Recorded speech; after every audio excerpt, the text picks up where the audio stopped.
Kuna taarifa rasmi iliyotolewa na mkuu wa idara ya usaka vipaji wa Simba Sports Club, Mels Darda, maarufu kama skauti wa klabu hiyo, ametangaza kujiuzulu wadhifa wake, hatua inayokuja katikati ya kipindi cha mabadiliko ndani ya klabu hiyo yenye historia ndefu nchini Tanzania.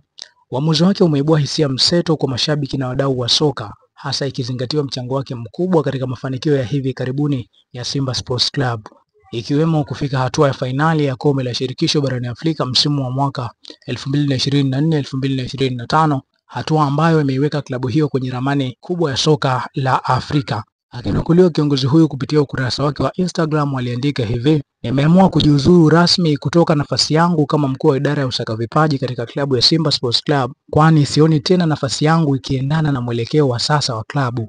Katika safari hii nimepitia changamoto nyingi, lakini changamoto hizo ndizo zilizonijenga na kufanya mafanikio niliyoyapata kuwa na thamani ya kipekee. Kilele cha kumbukumbu yangu kitabaki kuwa ni kufanikisha safari katika fainali ya kombe la shirikisho la CAF katika msimu wa mwaka 2024-2025, tukio ambalo sitalisahau kamwe.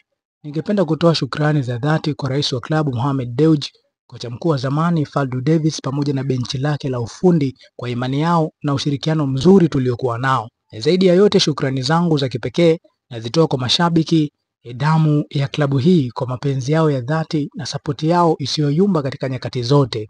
Ninaachia nafasi yangu lakini si mapenzi yangu. Nitaendelea kuwa sehemu ya Simba kama shabiki, nikiwa na hamu ya kuona mustakabali wangu mpya katika ulimwengu wa soka." Kujiuzulu kwa Mels na kudai kuwa nafasi yake haiendani na mwelekeo wa klabu kwa sasa kunaibua hisia mseto miongoni mwa wapenzi wa Simba Sports Club na mashabiki wengine wa soka hapa nchini, na kuanza kuhisi kuwa labda ndani ya klabu hiyo kuna mgogoro ambao unaendelea ndani kwa ndani.